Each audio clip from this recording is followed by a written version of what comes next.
Green revolution किसने लाया, हरी क्रांति किसने लाई, व्हाइट रेवोल्यूशन किसने लाया, ये सब कांग्रेस की देन है। तो ये बीजेपी के लोग, आरएसएस के लोग और मोदी जी इस देश को पूरा बर्बाद करके, लोकतंत्र को खत्म करके वो डिक्टेटरशिप की तरफ जाने की कोशिश करेंगे। अरे 70 साल में अगर हम कुछ नहीं करते तो मोदी साहब आज उस देश के प्रधानमंत्री होकर वहां पर बैठ नहीं सकते थे। पिछले कोई प्राइम मिनिस्टर इतने गाड़ियां लेके नहीं घूमते थे, लेकिन ये प्राइम मिनिस्टर जब निकलते हैं तो आधा घंटा पहले रास्ता बंद होता है। हमारे लोगों को खरीद फरोख्त करके ये नया सरकार बना ली।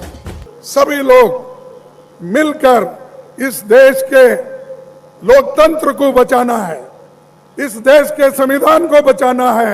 ये हमारा मेन कर्तव्य है, ये अपना कर्तव्य है। अगर इसको नहीं बचाएंगे तो ये बीजेपी के लोग, आरएसएस के लोग और मोदी जी इस देश को पूरा बर्बाद करके, लोकतंत्र को खत्म करके वो डिक्टेटरशिप की तरफ जाने की कोशिश करेंगे। उनको अगर उसको रोकना है, उसको ठहरा करना है तो आपकी मदद हमको चाहिए।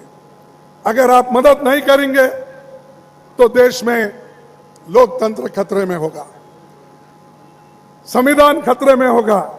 आज हम बात जो कर रहे हैं, आज इस देश में संविधान है, अभी अस्तित्व में है, इसीलिए हम ये बात कर रहे हैं।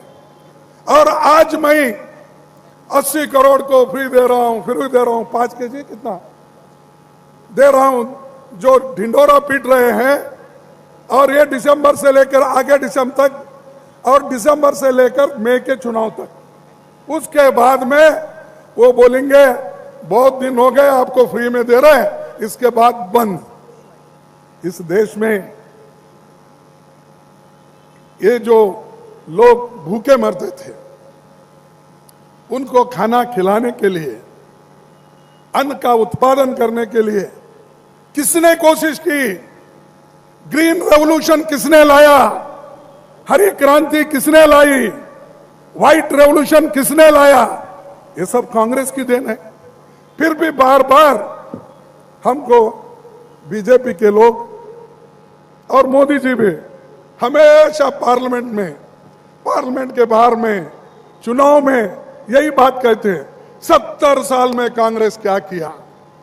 अरे 70 साल में अगर हम कुछ नहीं करते तो मोदी साहब आज उस देश के प्रधानमंत्री होकर वहां पर बैठ नहीं सकते थे।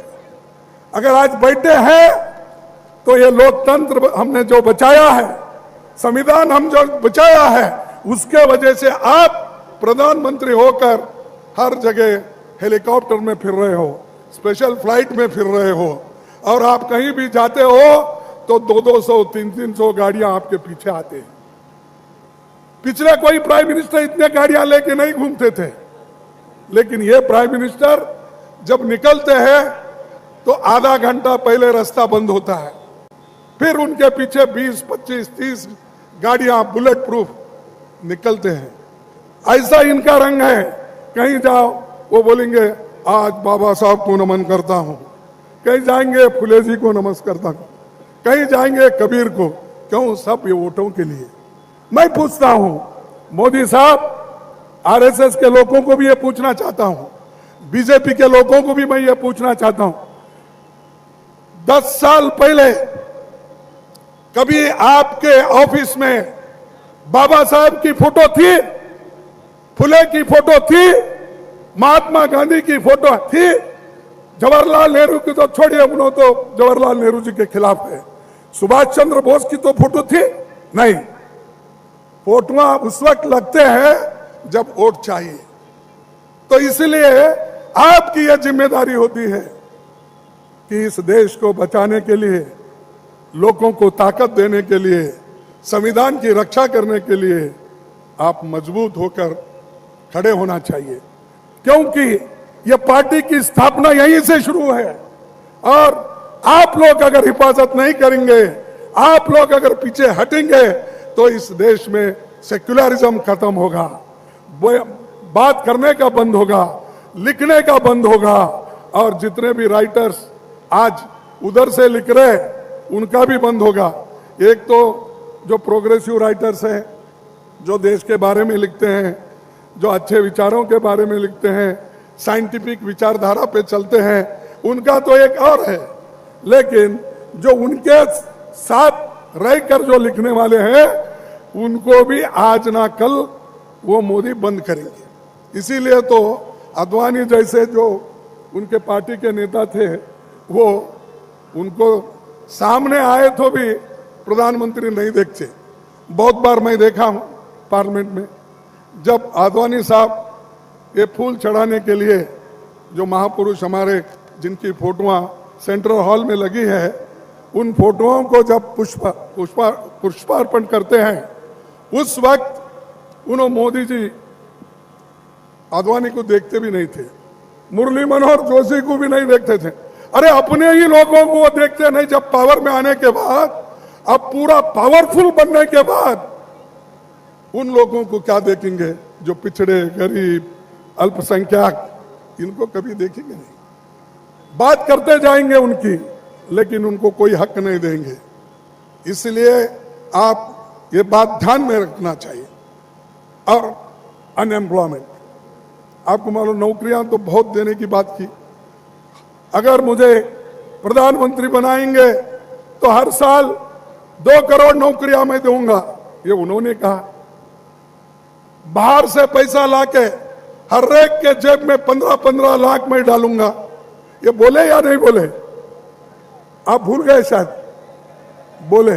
2 करोड़ नौकरियां मुंबई तो मिले होंगे, क्योंकि यहां बीजेपी की सरकार है, क्योंकि जिनका जनता का समर्थन नहीं, वो सरकार यहां आके बैठी है। हमारे लोगों को खरीद फरोख्त करके ये नया सरकार बना ली। ये चोरी से ये सरकार हो गई है। हमारे एमएलए को चोरी की है और चोरी करके ये सरकार बन गई। और बीजेपी के पास एक बहुत बड़ा वॉशिंग मशीन है, बहुत बड़ा, जिस वॉशिंग मशीन में अगर डाल दिए तो जो भी कलंक होता वो धुल जाता है। इतना बड़ा वॉशिंग मशीन शाहजी ने खरीदा है, उसमें ये लोगों को डालते ही वहां क्लीन हो जाते हैं और वो हमारे पास आते ही कलंकित बनते हैं।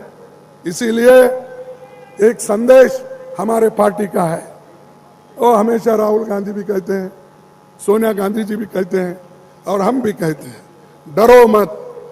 अगर डर गए तो फिसल गए, क्योंकि कोई आदमी डरता है तो अपना लक्ष्य पूरा नहीं कर पाता।